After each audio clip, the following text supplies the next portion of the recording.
Alors, bonjour à tous, merci d'être venus. C'est toujours un plaisir d'animer une session au Power Saturday.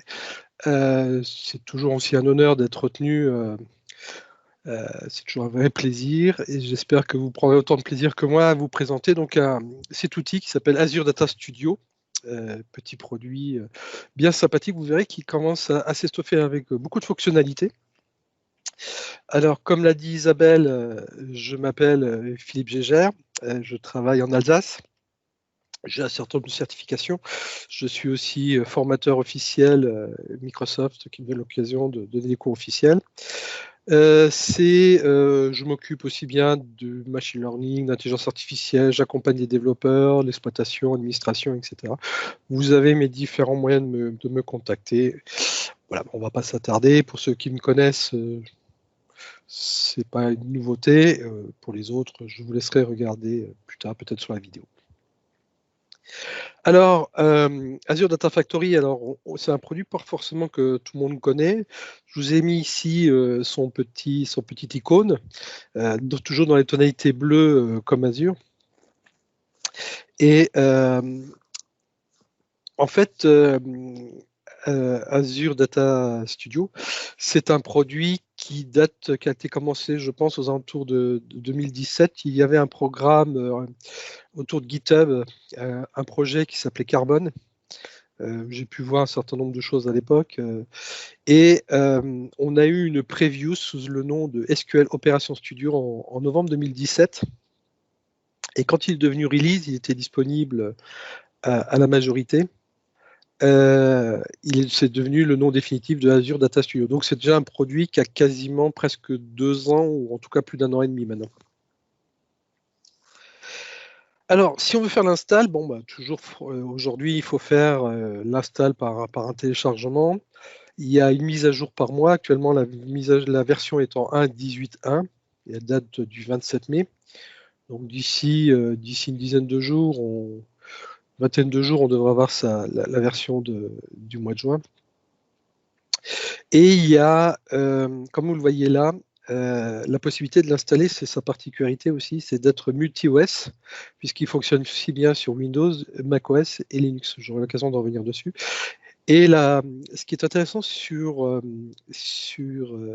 Windows, c'est qu'il a 3 modes d'install. Vous avez avec un installeur qui est en mode user, c'est-à-dire que vous n'êtes pas obligé d'être admin de votre machine. Vous avez simplement à le lancer, il se met dans un bac à sable qui est propre à l'utilisateur. Vous avez le mode système qui est un peu moins recommandé. Et puis vous avez la possibilité de télécharger le zip et de le lancer comme ça sans même le copier dans un dossier et de le lancer, l'exécuter en local.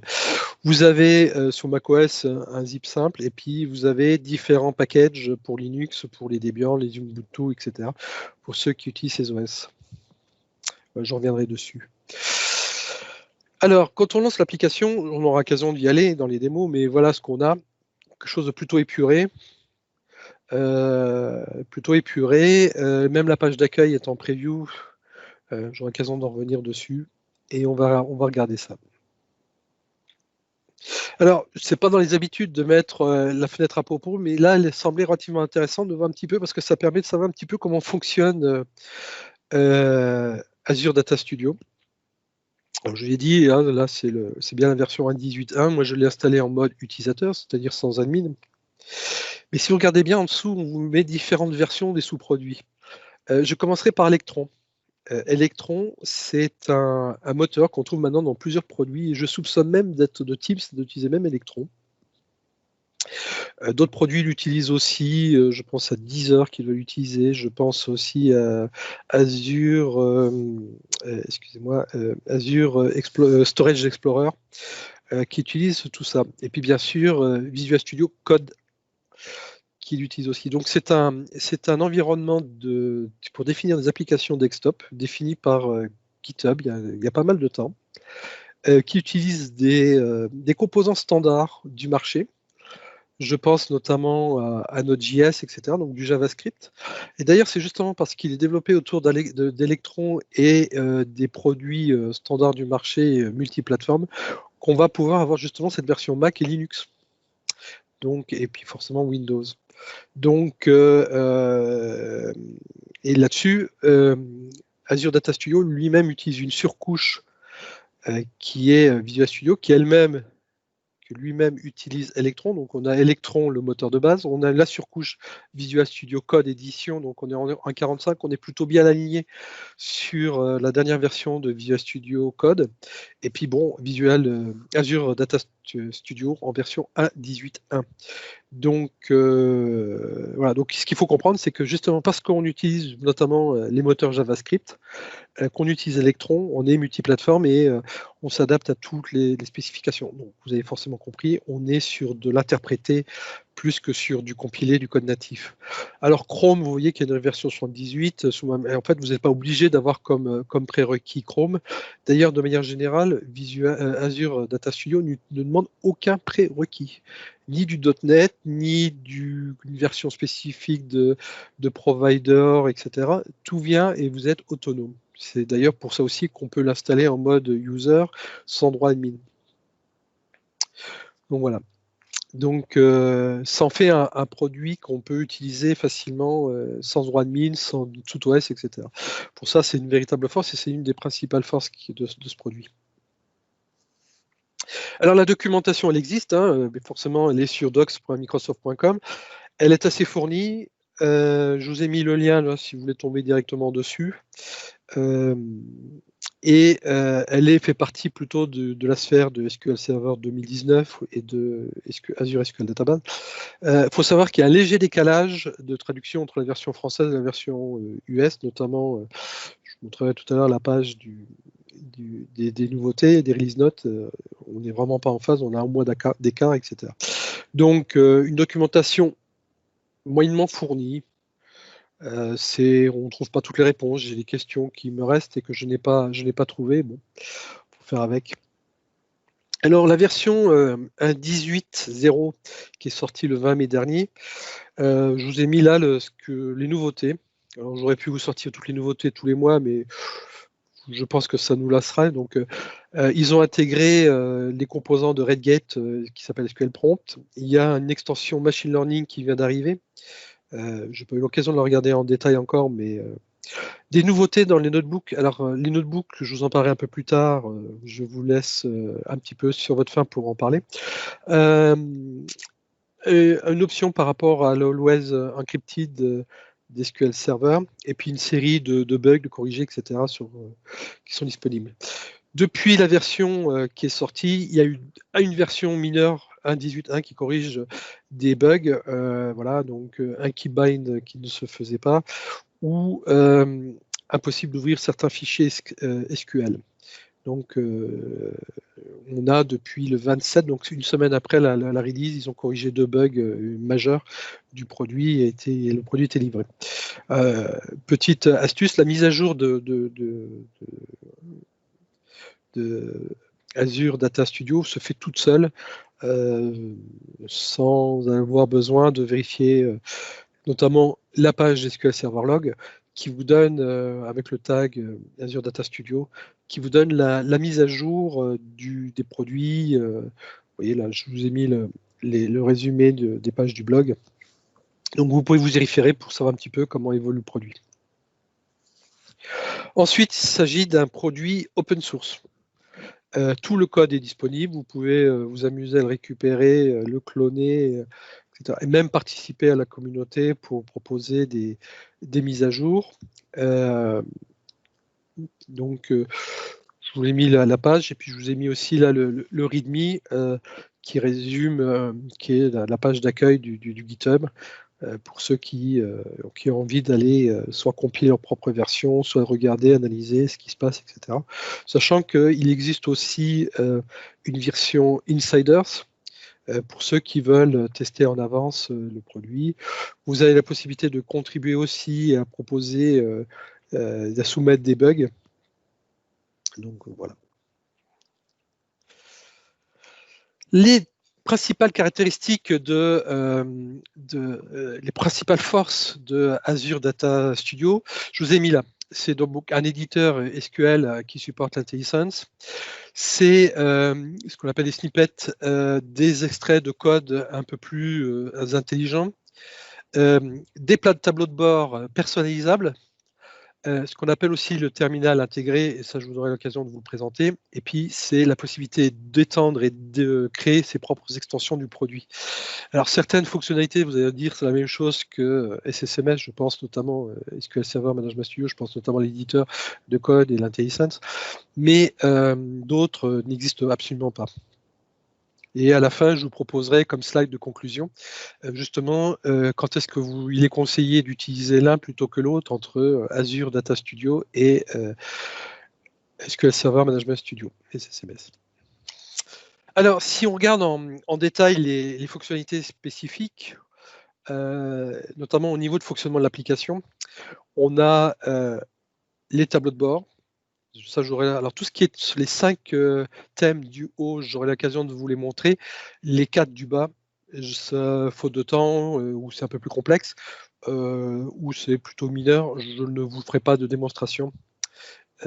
Donc l'application, c'est la gestion des tableaux de bord. Vous pouvez créer vos propres tableaux de bord.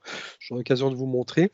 On va détailler les extensions, ce que sont les extensions, la possibilité de rajouter des fonctionnalités au produit à travers les extensions, et que la communauté même propose. C'est pas que Microsoft qui propose l'extension, mais la communauté. C'est le terminal intégré pour ceux qui adorent la ligne de commande. Il y en a et c'est normal. C'est la gestion des thèmes et notamment du mode sombre, le monde noir, que beaucoup qui sont presque l'apanage des développeurs. Il y a tout ce qui est gestion de projet, contrôleur de source, notamment tout ce qui est Git, que vous pouvez facilement intégrer. Vous avez un volet de tâches et une nouveauté qui est Azure Resource Explorer, qui est en preview, qui n'est pas encore stabilisé. Ensuite, au niveau de l'éditeur, on a quelque chose qui n'existe pas dans SSMS, par exemple, c'est la possibilité de visualiser les données à travers les graphiques, faire ses propres graphiques. C'est aussi la possibilité de faire l'export de données nativement en JSON, CSV ou XML, des fichiers plats formatés. C'est les notebooks. On aura l'occasion de faire une démo spécifiquement sur les notebooks parce que moi, je trouve que c'est une véritable force.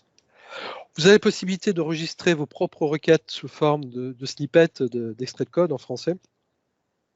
Et bien sûr, quelque chose qui existe aussi et qui manquait au début dans le produit, qui existe dans Management Studio, c'est l'affichage des plans d'exécution.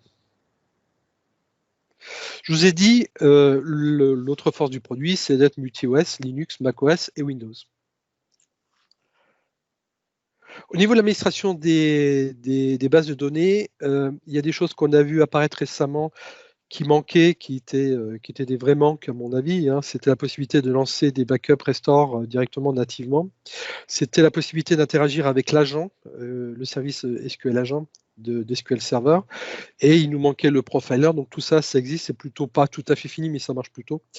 Donc on a la possibilité d'utiliser le profiler, non plus le profiler d'SQL Server, mais le profiler sans add-on spécifique, etc. Et une chose qui est spécifique là, que vous ne retrouverez pas dans Management Studio, qui est le support des clusters Big Data. Alors je sais qu'il y avait une session juste avant de Christophe Laporte là-dessus.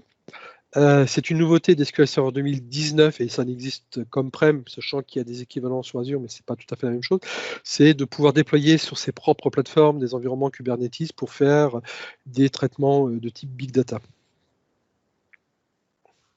Alors, plutôt que de vous faire du slide share pendant longtemps, on va attaquer les petites démos. Alors, j'ai des petites choses. N'hésitez pas. Alors, une question. Est-ce qu'on peut se connecter à MySQL? Malheureusement, non, c'est pas MySQL, c'est Postgres. C'est Postgres qu'on peut se connecter. Je vais vous faire la démo de ce à quoi on peut se connecter, mais je vois que dans le chat, on me pose la question sur MySQL. A priori, ce n'est pas natif. Peut-être que ça viendra, peut-être qu'il y a un add-on, une extension qui le ferait, mais à moins connaissance, non.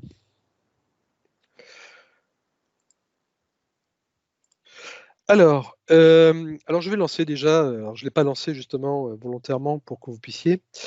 Alors je viens de cliquer dessus et voilà. Alors pas de splash, le petit écran qui apparaît. C'est plutôt, j'aurais tendance à dire un peu sommaire, un peu dépouillé. Même s'ils ont fait un petit effort sur la page d'accueil là que vous voyez, qu'on peut fermer d'ailleurs. Et si vous repérez bien, elle est en preview cette page d'accueil. Elle n'est pas encore tout à fait sèche, comme vous pouvez dire. Alors qu'est-ce qu'on trouve dans cette application? Déjà, bon, un menu, pas d'icône. C'est pas le genre Visual Studio ou le genre Office. On est en fait dans un produit un peu plus orienté clavier. Pour ceux qui aiment ça, c'est vraiment le produit que alors, autant le Management Studio est orienté clic, autant Azure Data Studio, lui, est orienté plutôt vraiment. Ceux qui sont les champions du clavier vont se sentir vraiment à l'aise parce que on va se retrouver avec beaucoup de raccourcis clavier. Bon, moi, je vais vous le faire à la souris parce que d'abord, ce sera plus visible. Et puis, ça me permet de me concentrer sur ce que je voudrais vous montrer et pas trop sur les touches à taper. Donc, une série d'icônes à gauche, pardon, ici. Alors, pour ceux qui connaissent Visual Studio Code, vous ne serez pas dépaysé puisque c'est exactement les mêmes icônes à quelque chose près. On aura l'icône, entre autres, Git, l'icône des extensions. De ce côté-là, ça ne change pas. L'espace de travail, ça, c'est les mêmes icônes que Visual Studio Code. Alors, d'autres icônes sont plutôt spécifiques. Alors, la première chose qui est importante, c'est toujours vérifier si effectivement on est bien à jour. Ici, vous avez dans la roue rentrée la possibilité de vérifier si vous êtes à jour. Et là aussi, vous avez la possibilité de jouer sur les thèmes. Moi, j'ai pris la couleur du Visual Azure Data Studio Light parce que je trouve que c'est plus visible, mais d'autres préfèrent les thèmes sombres. Donc, vous avez des thèmes sombres ici, dans la deuxième moitié de la fenêtre, et ici les thèmes clairs. Et pour ceux qui ont besoin, un thème à fort contraste pour ceux qui ont des problèmes visuels. D'autres raccourcis comme les raccourcis de clavier, réaffecter les touches, paramètres, j'aurai l'occasion d'en reparler tout à l'heure, je vous ferai une petite démo comment utiliser paramètres. Les extensions, on va les aborder. Et puis bien sûr, alors quelque chose qu'on utilise très souvent au clavier, c'est la fenêtre, en haut que vous voyez qui s'appelle la palette de commandes. Voilà. Alors, la palette de commandes, on le trouve aujourd'hui de plus en plus dans les produits. Ça existe maintenant dans la suite Office, ça existe aussi dans Teams, ça existe forcément dans Visual Studio Code, etc. C'est vraiment quelque chose de plus en plus standard pour ceux qui aiment, qui sont à l'aise à la frappe au clavier. Un petit menu fichier pour ouvrir, sauvegarder les fichiers, créer des nouvelles, un notebook, on verra ça tout à l'heure. Une nouvelle fenêtre, on peut travailler en multi-fenêtre. Il y a des options comme ça aussi. Vous pouvez mettre les fenêtres dessus-dessous, gauche-droite, etc. Comme vous voulez. On peut ouvrir des dossiers, on peut ouvrir des fichiers, on peut ouvrir des dossiers, notamment si on travaille dans des environnements Git, ou ouvrir des espaces de travail. On a la possibilité bien sûr d'enregistrer. On peut aussi lui demander de systématiquement de sauvegarder les touches avec l'enregistrement automatique quand on est en mode éditeur. On a à nouveau un petit peu ce qu'on trouvait dans la roue crantée dans les préférences, etc. On a des extensions aussi qui peuvent s'installer avec l'extension VIX, etc. Bon. L'édition, rien d'original, copier-coller, etc. Rechercher, remplacer. L'affichage vous permet d'afficher certaines fenêtres et dans la page d'aide, vous avez tous les liens vers les différentes pages qui vont vers le navigateur, comme alors si vous certifiez les pages, vous y arrivez directement, sinon il vous demande si vous êtes sûr. Voilà la page en français qui n'est pas à jour des nouveautés. Comme je vous l'ai dit tout à l'heure, bon, je passe rapidement là-dessus. Pardon. Ce qu'on peut dire aussi, alors ici, je suis dans le... Alors, je vais faire un petit tour de ces petits boutons-là. Ici, je suis dans le mode connexion qui nous permet d'afficher les connexions. Je vous en ai déjà préparé quelques-unes. On peut aussi parcourir son environnement Azure pour rechercher, par exemple, tout ce qu'on a créé. Donc, moi, j'ai du Azure SQL Database dans Azure que j'ai préparé pour cette session, PS2, PS pour Power Saturday, que j'ai préparé.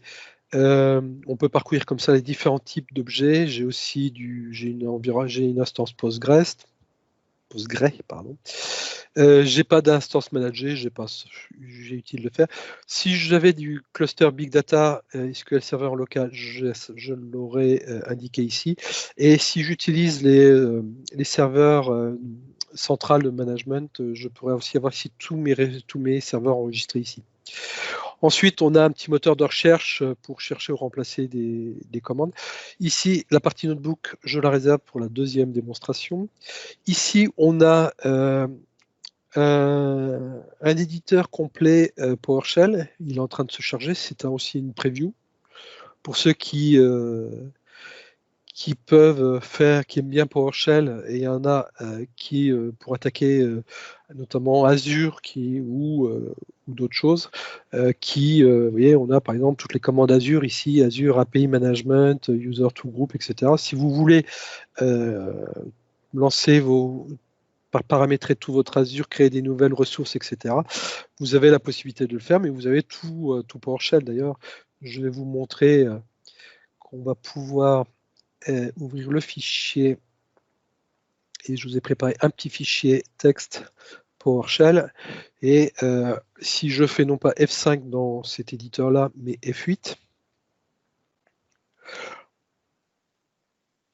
alors F8, c'est dans la page sortie, voilà, il apparaît en sortie, non, dans le terminal, pardon, celui-là c'est dans le terminal. Vous voyez, donc il vient de me faire l'affichage que c'est une version 7.1 en mode core, etc. Donc c'est du PowerShell Core Edition.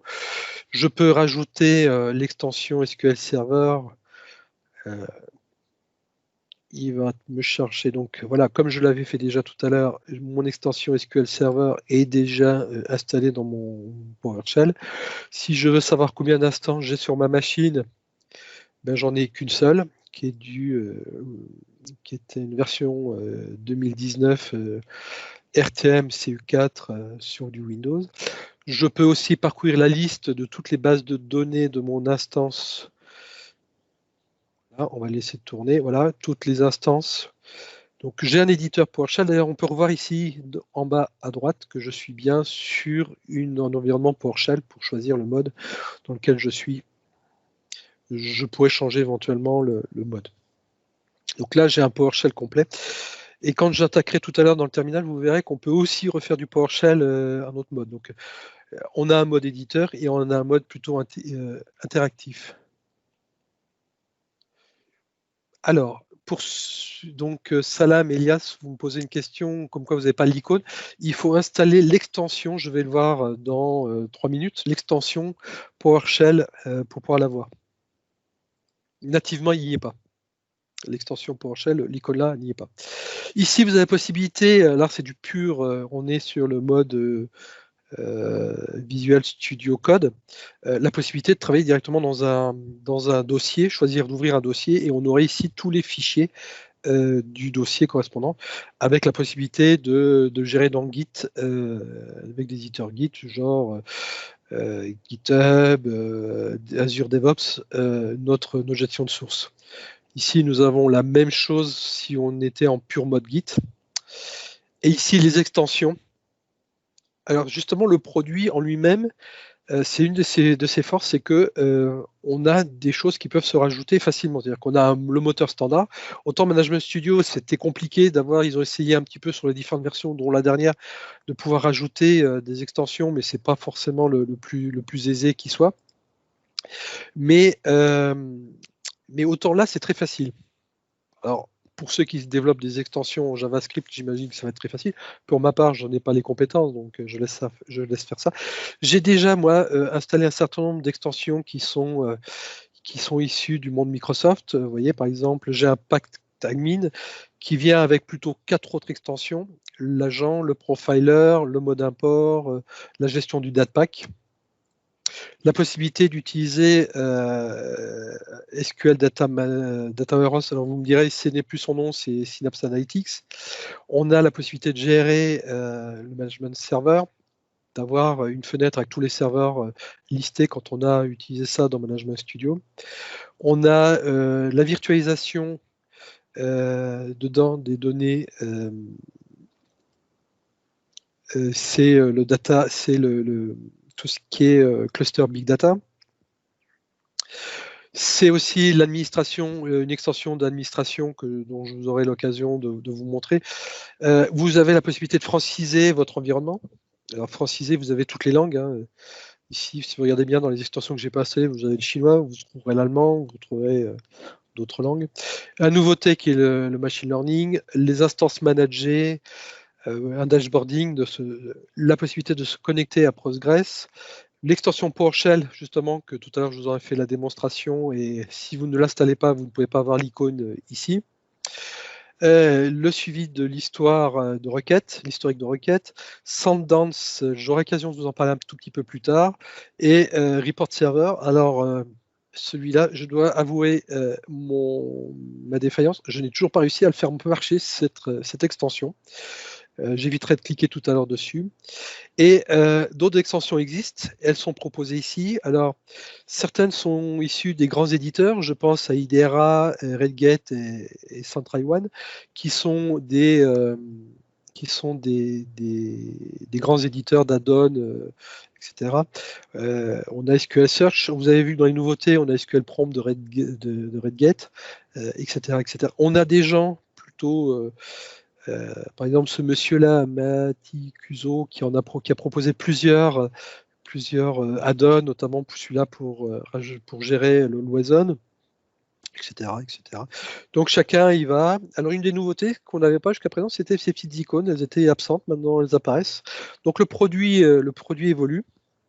Alors on me posait tout à l'heure la question s'il existait une solution pour MySQL. On va regarder. A priori, je ne vois pas d'extension MySQL qui existerait, qui permettrait d'augmenter le produit du fonctionnement de MySQL. Voilà. Il y a même quelqu'un qui vous propose les touches de Management Studio pour ceux que ça permettrait d'être plus à l'aise. Voilà. Voilà, ça c'était des extensions. Je voudrais faire un petit tour maintenant sur cette partie basse de l'écran qu'on a ici. Si vous avez des petits problèmes, alors des petits problèmes, ça peut être dans Notepad, c'est vous dire que par exemple IntelliSense n'a pas reconnu, vous avez tapé quelque chose qui n'est pas reconnu. Donc vous l'auriez là. Vous avez dans la zone sortie, vous avez en fonction des extensions, chacun peut vous faire une petite sortie de ce qu'il fait à ce moment-là, etc. Ça peut être des fois intéressant. Alors, je ne sais pas si j'en ai là, je pense pas. Non, je pense qu'il n'y a rien, aucun ne m'a laissé de message pour me dire. On a un terminal. Alors pour ceux un terminal intégré qui est en mode interactif, c'est-à-dire que si je tape directement, là je suis en PowerShell, donc si je tape $PS version table, voilà, il va me donner la version de mon produit. Si je veux des informations sur mon environnement de GetHost, sur mon environnement de la console, ici, j'ai les informations, etc. Donc je suis vraiment dans un environnement PowerShell, mais en mode direct, en mode interactif. Je peux choisir d'autres modes, hein. C'est pas le seul. Je peux utiliser, il y a le CMD disponible, il y a, donc je l'ai dit PowerShell, il y a deux versions de PowerShell, il y a je suis en V7, mais vous pouvez utiliser aussi celui qui est natif de Windows, donc V7 Core, hein, PowerShell Core. Vous pouvez utiliser celui qui est natif dans Windows 10. Vous pouvez utiliser aussi le Git Batch, etc. Il me semble que dans d'autres environnements comme Azure, vous avez exactement le même type de fenêtre dans le portail Azure, par exemple, mais vous pourriez avoir du batch Linux.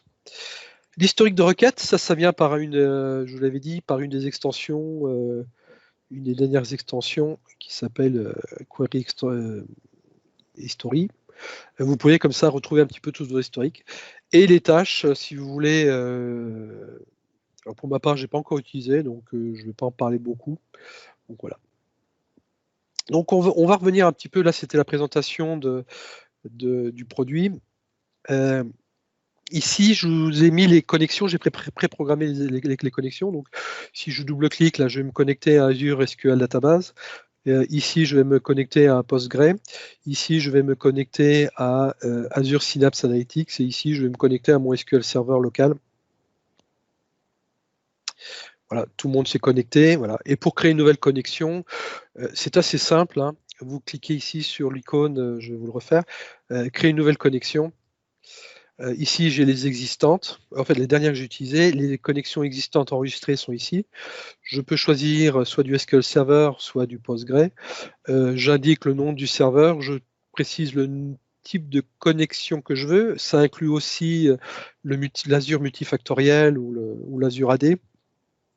Le mot de passe s'il a lieu, etc. Je peux sauvegarder le nom de la base de données, éventuellement le groupe de serveurs et le nom que je veux utiliser. Et j'ai bien sûr la possibilité de préciser quelques éléments de paramétrage avancé si je le souhaite. Donc voilà, une fois que ça s'est fait, bon, je l'ai fait pour vous. Voilà. Donc, vous avez, je vous ai parlé tout à l'heure des dashboards. Par exemple, si je crée, alors, petite chose assez rigolote, c'est que vous avez retrouvé du Management Studio. Si je demande l'affichage des propriétés de cette instance, voilà la fenêtre, et vous reconnaîtrez une fenêtre purement SMO, donc SQL Server Management Object, et du Management Studio qui est là. Donc c'est un peu rigolo de voir un petit peu qu'il reste encore quelques réminiscences de Management Studio, le temps que je pense ils portent ça sur en pur JavaScript. Ce qui est intéressant au niveau du dashboarding, c'est ça, voilà, c'est l'option de ce qu'on appelle la gestion manage là, de l'instance, où on a la possibilité on nous propose ici des outils des visuels qui permettent d'analyser. Donc là, moi j'ai la taille des bases de données, j'ai pas de backup trouvé récemment, etc. Bon, comme c'est un environnement de travail, je ne fais pas forcément beaucoup de sauvegardes. La taille des bases de données, etc. Ici, vous voyez que j'ai la liste de mes bases de données, je peux détailler. L'agent, notamment tout ce qui est job, les alertes, les opérateurs, tout ça, c'était... vous voyez que par exemple, j'ai un job pour cette base de données qui est en échec ces derniers temps. Bon, c'était il y a quelques temps. La dernière exécution avait lieu, vous voyez, au mois de février, j'ai arrêté le job. Donc on a les fonctionnalités de l'agent, la possibilité de converser avec l'agent. Server report, je ne sais pas pourquoi chez moi. Est-ce que c'est parce que j'ai un environnement français, etc. Il y a X raisons. En tout cas, je ne vais pas l'utiliser, ça plante l'interface. J'ai une petite extension là qui permet de travailler sur la TempDB qui se rafraîchit, qui me donne une vision de la TempDB. Bien sûr, ça ne marche pas sur Azure SQL puisque je vous rappelle, vous n'avez pas accès à la TempDB. J'ai un produit tiers fourni par Microsoft et qui est développé par la communauté, mais tagué Microsoft, qui est le WizActive, qui donne un petit peu la charge du serveur, etc. Sachant que sur certaines de ces icônes, je peux afficher le détail. Voilà. En l'occurrence, comme je n'ai pas de session vraiment très active, il n'affiche rien. C'est comme c'est ma machine, pas grand-chose qui s'y passe. Donc voilà, donc je pourrais afficher les détails avec les petits rubans. Les extensions machine learning, gérer les instances managées les instances managées d'Azure ici, ou avoir un dashboard de Synapse Analytics. Donc ça vient. Beaucoup de ces choses-là, si vous regardez bien, c'est lié à des extensions. C'est pas forcément dans le produit, c'est supporté par la suite. Voilà, donc ici, je suis sur un environnement Postgre. Ici, je suis sur Synapse Analytics et puis je ne vous ai pas montré, j'ai la même chose sur plutôt discret sur Azure SQL Database, mais j'ai le Wiz active comme peut l'être. Alors justement, je voudrais parler de dashboards parce que ces dashboards sont étendables. Donc si je si je regarde un petit peu au niveau des bases de données, je vais prendre celle-ci et que je fais manage. En fait, vous voyez que je n'ai rien dans le dashboard ici et je vais vous montrer comment est-ce qu'on va l'étendre. Alors, comment on fait pour l'étendre? Ben, je vais d'abord créer une requête. Je vais faire d'abord une nouvelle requête. En fait, non, c'est pas tout à fait ça. Je vais ouvrir, parce que j'ai préparé ma requête, ouvrir le fichier qui s'appelle SQL Query 1. Et ce qui m'intéresse, moi, c'est de savoir quand j'ouvre sur le dashboard, quelle était l'extension, s'il vous plaît, pour le dashboard. Alors, le dashboard, on me demande ça dans le chat. Et je crois que c'est natif. Sinon, il y en a pour management, pour les instances managées.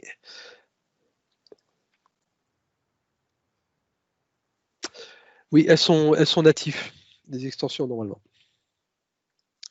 Ça fait partie du produit. Vous voyez, donc ici, j'ai tapé ma requête F5 comme Management Studio pour l'exécuter. J'ai 2 sessions actives là à ce moment. Et une des forces du produit, c'est l'IntelliSense. Il pourrait m'aider, je vous montrerai tout à l'heure comment il mène. Mais je pourrais sortir, je ne sais pas si vous voyez bien, ici j'ai des petites icônes en barre de la fenêtre de résultats où je peux sortir en CSV, en Excel, en JSON, en XML. Et j'ai cette icône-là graphique où je veux faire un graphique. Donc ici, j'ai une représentation de mon chiffre, en l'occurrence, j'ai que 2, donc voilà le résultat. J'aurai l'occasion de faire un deuxième graphique un petit peu plus évolué. Et ce qui m'intéresse ici, c'est que je peux faire un Create Insight. Et ici, il me crée un widget en JSON avec tout ce qu'il faut. Avec tout ce qu'il faut pour pouvoir le récupérer. Alors, je l'ai déjà fait. Je l'ai rajouté dans un JSON, je l'ai copié ici. Voilà, c'est ce widget avec mon fichier où il contient la requête active, etc. En fait, j'en ai préparé d'autres. Je vais faire copier ça et je vais faire aller dans les paramètres et je vais rajouter ce JSON pour que dashboard, voilà, ça je puisse avoir donc dans les widgets, le rajouter dans les widgets. Donc voici l'ensemble des options de paramétrage. Alors il y en a un paquet. Organisé par thème, quel est le délai sur l'autosave, la taille des fontes, le type, etc. Moi, ce qui m'intéresse là, c'est vraiment le dashboard. Et je vais faire le dashboard de type database, puisque j'ai aussi d'autres widgets de type serveur. Donc là, c'est plutôt de base de données qui m'intéresse. Et la section dashboard ici, vous voyez, est vide. Dashboard, database, widget. Je vais le rajouter mon JSON là, que j'ai récupéré, que j'ai préparé. Je vais enregistrer le JSON. Donc, il était caché derrière cet écran de paramétrage. En fait, c'est un JSON. Certaines options sont directement disponibles sur la page de paramètres. D'autres nécessitent l'accès au JSON parce que c'est un peu plus compliqué. Voilà, donc j'ai sauvegardé mon JSON dans le paramétrage.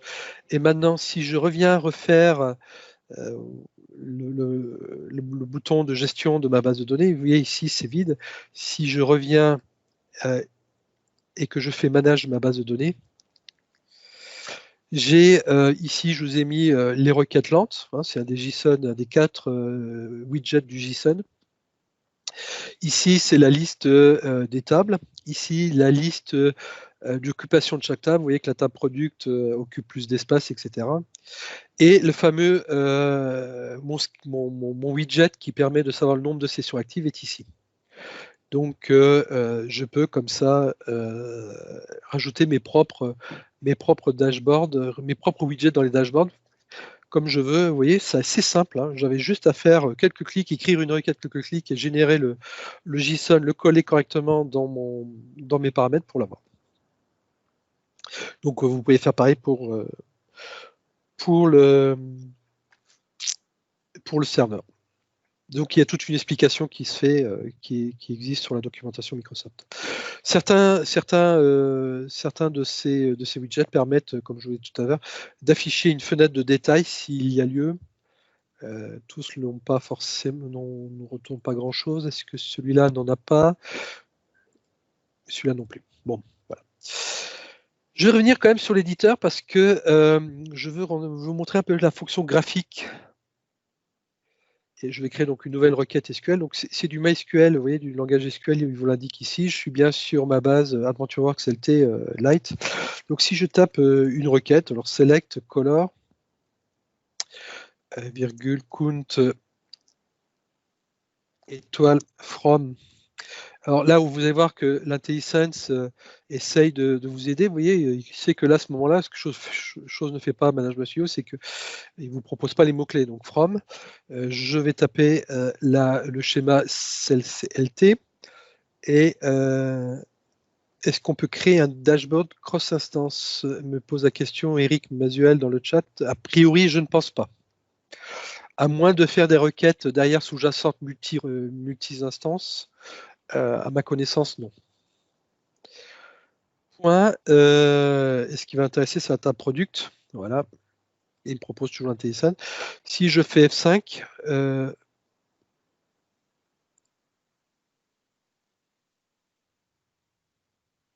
attendez, voilà, si je sélectionne F5, attends, j'ai des petits bugs comme ça d'éditeur. Je vais refaire l'éditeur.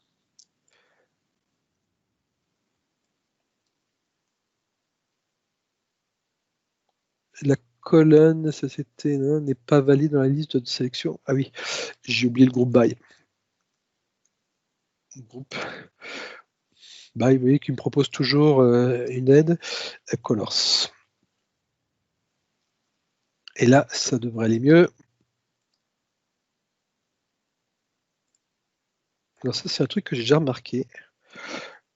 Quand j'ai une erreur dans le code, ma fenêtre, elle marche plus.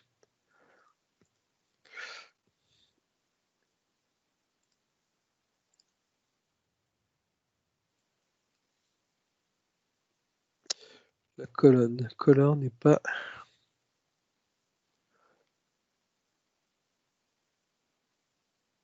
Ah bon.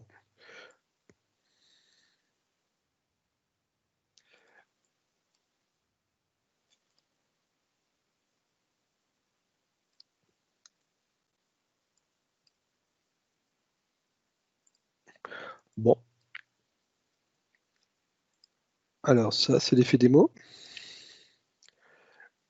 Le query.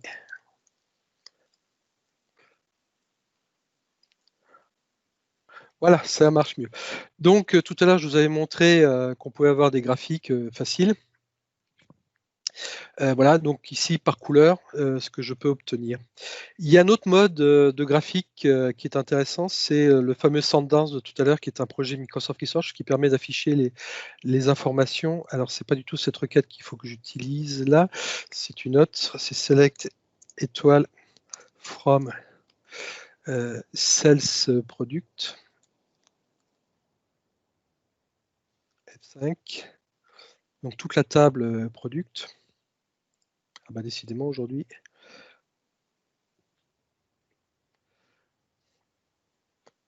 Je ne sais pas pourquoi il ne veut pas m'exécuter deux fois, il faut que je regarde.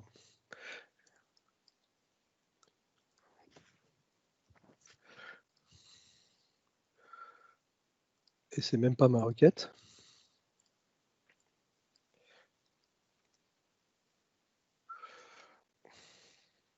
Bon, bah, décidément, ça ne veut pas. Quand ça ne veut pas, ça ne veut pas. Il faut arrêter l'exécution de la requête avec qu'un seul. En fait. Ouais, je vois ça, mais merci pour. Mais il veut pas s'arrêter. Bon, et alors c'est pas grave, je vais revenir à mes slides. Je vais vous montrer ce que je voulais vous montrer par une slide, j'avais prévu.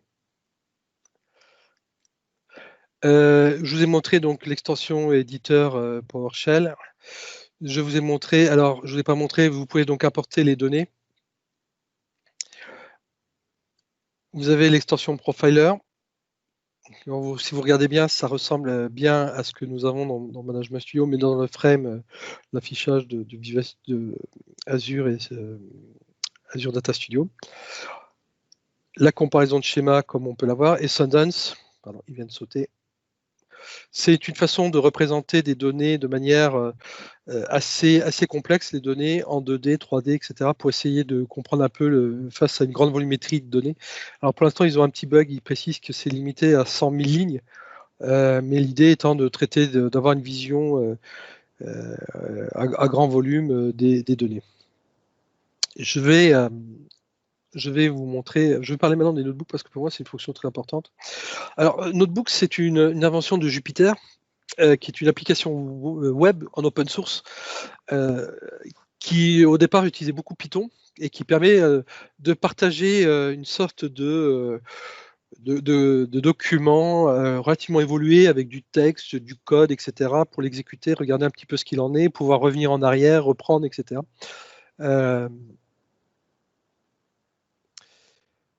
Et on l'utilise dans des un peu comme du laboratoire, vous savez, un peu les chimistes qui ont leur propre tablette dans laquelle ils décrivent leurs expériences. Donc on a du nettoyage de données, on va le trouver les notebooks Jupyter dans le nettoyage de données, la transformation, du simulation numérique, la modélisation statistique, la visualisation, du machine learning, un peu tout ça. Avant de vous faire la démo, juste un petit mot parce que l'éditeur utilise du Markdown. C'est des tags qu'on va rajouter dans un éditeur de texte qui se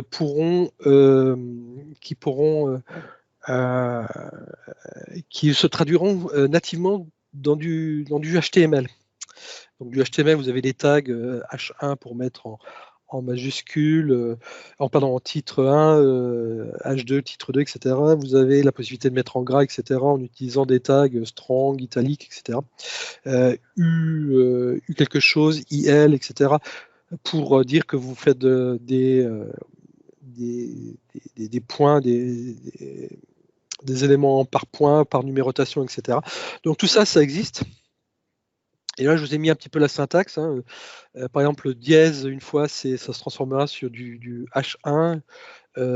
Étoile, étoile, se donnera du gras, italique, etc. Les points, vous mettez simplement des tirets. Pour avoir des numéros, vous n'êtes même pas obligé de mettre point 1, 1 point, 2 points, etc. Vous mettez 1 point, 1 point, 1 point, 1 point, et ça mettra la numérotation automatique dans le bon ordre. Vous pouvez y mettre des liens hypertextes, forcément, hein. Le tag HTML-A, des lignes horizontales de séparation, des images à condition qu'elles soient extérieures. Vous pouvez mettre des citations, des tableaux, du code source, des équations mathématiques, etc. Donc tout ça, Markdown peut faire la traduction. Donc je vais vous faire la démonstration des démos. Et pour ça, je vais ouvrir un notebook. Alors vous voyez, il y a New Notebook pour le faire directement. Moi, je vais le faire directement ouvrir un fichier de type notebook. Donc c'est des extensions IPYNB et je vais d'abord faire un notebook SQL. Python plutôt. Je vais faire d'abord le Python. Alors, vous n'êtes pas forcément habitué à du Python, je vous ai fait quelques commandes simples. La logique, c'est ici, il est en train de me chercher le contexte. Voilà, je peux utiliser dans ces notebooks ce qu'on appelle des kernels, c'est-à-dire des moteurs d'exécution. Donc, en l'occurrence, là, j'ai pris un Python 3, version 3, et j'ai ici, vous voyez, des cellules que j'ai déjà pré-tapées et qui peut être exécutées. Donc, je fais l'import de 6, le temps que je viens de cliquer sur l'exécution, le temps qu'il charge en mémoire le notebook. D'ailleurs, on devrait le voir normalement, si je ne me trompe pas, ici, vous voyez, ça commence à dérouler. Il est en train de charger l'environnement Jupyter pour l'exécuter, etc. Et d'ici quelques minutes, on va l'avoir. Il exécutera aussi après le copyright. Vous voyez, il met des numéros dans le sens des exécutions ici. Il n'y avait pas, ça n'a pas été exécuté. Donc, si je lui demande le copyright de Python, voilà le copyright. Si je lui demande la version que j'utilise, si vous regardez bien, c'est une 3.8.2, la version, etc. Et si je veux exécuter A égale 1, B égale 2, C égale A plus B, et que je veux l'imprimer, pas besoin de calculatrice pour savoir que ça fait 3. Donc voilà. Donc vous avez la possibilité d'utiliser du Python, notamment si vous voulez faire si vous voulez faire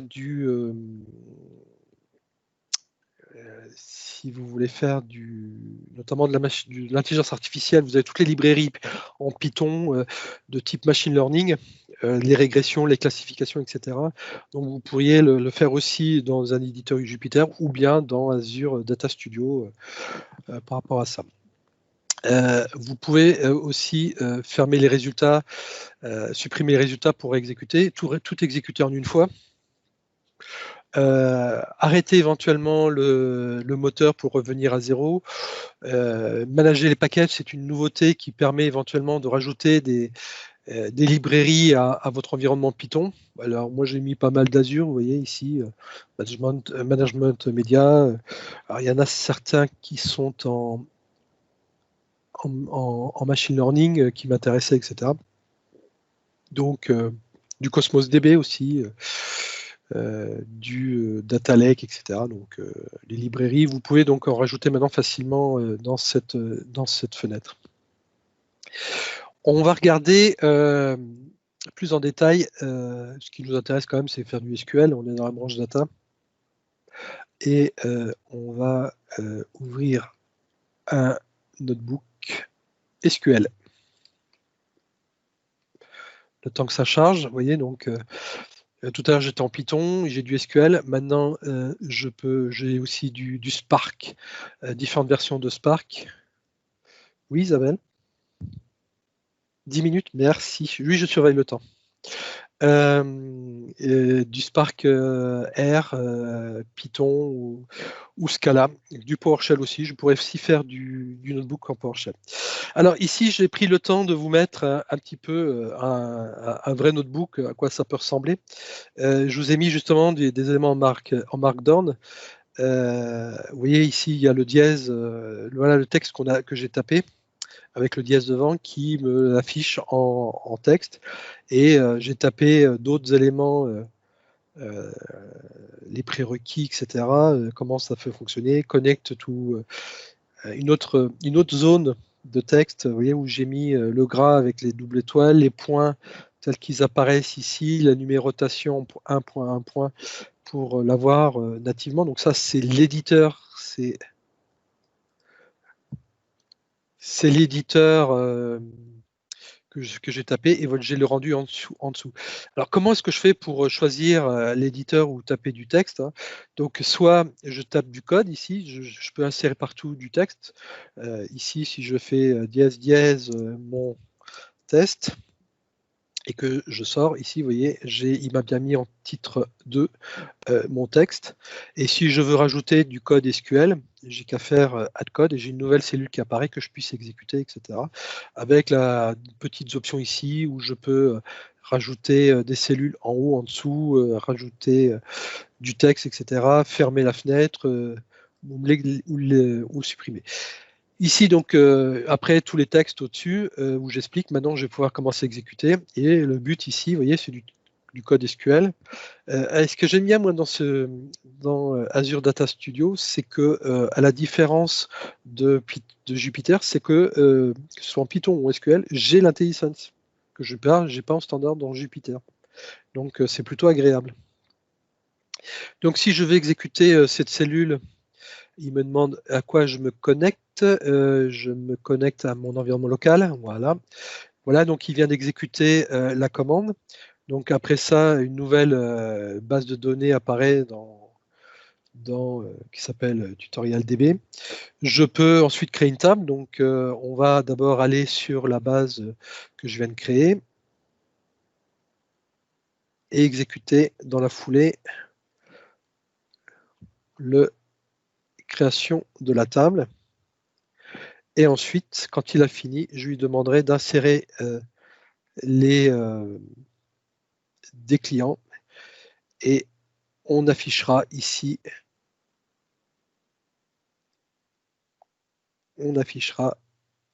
alors il ne veut pas, je pense que je vais fermer quelques éléments.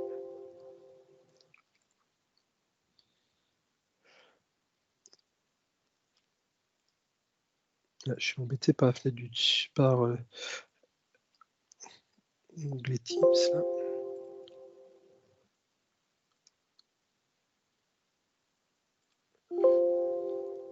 Voilà. Est-ce qu'il me le sort? Ah ben aujourd'hui, ça veut vraiment pas. Et je peux supprimer la base de données. Bon, faites-moi confiance, ça marche normalement. Je ne sais pas pourquoi aujourd'hui. Que je réexécute tout.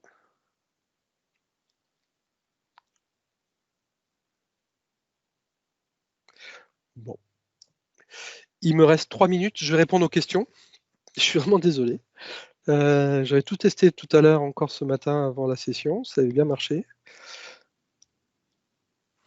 Est-ce que vous avez des questions? Vous pouvez ouvrir vos micros éventuellement si vous voulez les poser. Quelle différence entre entre Data Studio et Azure Databricks? Ils gèrent tous les deux du Python, du Spark, du Scala et du R, des notebooks collaboratifs, des clusters, du ML, des codec. Alors, effectivement, vous avez raison sur tout ça, mais Azure Databricks, c'est une fonction intégrée à Azure qui permet d'héberger tout un environnement de travail, que ce soit celui qui héberge les clusters, celui qui héberge le notebook, etc. Vous avez en fait un jeu de machines que vous allez créer par rapport à tout ça, alors que Azure Data Studio, lui, il va être simplement un éditeur de texte avec des assistants pour pouvoir l'exécuter. Ce n'est pas un environnement qui va héberger lui-même des choses. Il va simplement vous servir à lancer des commandes. Donc, en gros, effectivement, il y a une partie commune entre Azure Databricks et Azure Data Studio, qui est tout ce qui est la gestion des notebooks, etc., pour lancer des commandes. Mais Azure Databricks, c'est aussi tout l'hébergement lui-même des clusters, des commandes, des environnements Kubernetes, etc., derrière tout ça. Donc voilà, et c'est un environnement d'exécution packagé avec une interface notebook. Mais vous trouverez effectivement les deux. Les deux. Ah oui, effectivement, je vous ai oublié la slide. Vous avez raison de me faire rappeler. La slide, quand est-ce qu'on utilise Management Studio, quand est-ce qu'on utilise Azure Data Studio? Voilà, alors Azure Data Studio, si vous travaillez sur macOS ou Linux, si vous utilisez du Big Data, du cluster Big Data, si vous modifiez, exécutez des requêtes, beaucoup de requêtes, puisque ce sera un environnement de clavier. Si vous voulez visualiser graphiquement donc des visuels de type Power BI et les résultats, si vous utilisez le terminal intégré, si vous n'utilisez pas beaucoup les assistants de Management Studio, et si vous n'avez pas forcément une administration complète comme peut le faire Management Studio, parce que Management Studio utilise majoritairement des tâches d'administration. Bonjour Philippe. Bonjour. Oui, est-ce que vous pouvez nous remontrer comment vous arrivez à voir le dashboard? Parce que moi, quand je clique sur un serveur, j'ai seulement Home, Database, SQL Agent. C'est tout. Pas comme vous, plein de tabs. D'accord. Alors, on le fait ici en cliquant, je clique sur le bouton Manage. Est-ce que vous avez installé toutes les extensions? Oui, j'ai AdminPack, le PowerShell. Ouais. Parce qu'il y en a un paquet d'extensions Microsoft. Je ne sais pas si vous voyez, moi j'ai pris que les extensions Microsoft ici. Ouais. Attendez, je vais fermer là. Uniquement celles qui sont, je veux que celles qui sont installées. Voilà, j'ai installé tout cela. D'accord, ok. Oula, c'est une grande liste. C'est une grande liste. J'ai pris celles qui sont toutes dont le propriétaire est Microsoft. Vous avez à chaque fois les noms de l'éditeur. J'ai pris que les Microsoft. D'accord, ok, très bien. On va faire la même chose. Voilà. Je finis avec la différence au Management Studio. Si vous utilisez le magasin de requêtes, l'interface magasin de requêtes n'existe que Management Studio. Alors, le magasin de requêtes, vous allez me dire, c'est quoi ça? Vous le connaissez sur le Query Store.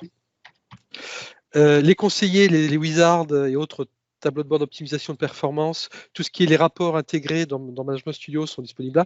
Le DataPack, sachant que ça, les slides, Microsoft disait ça à une époque, mais comme ils intègrent de plus en plus le DataPack dans Azure Data Studio, c'est de moins en moins vrai. Et puis, si vous voulez contrôler les services et les serveurs inscrits, il faut Management Studio. Est-ce que vous avez d'autres questions?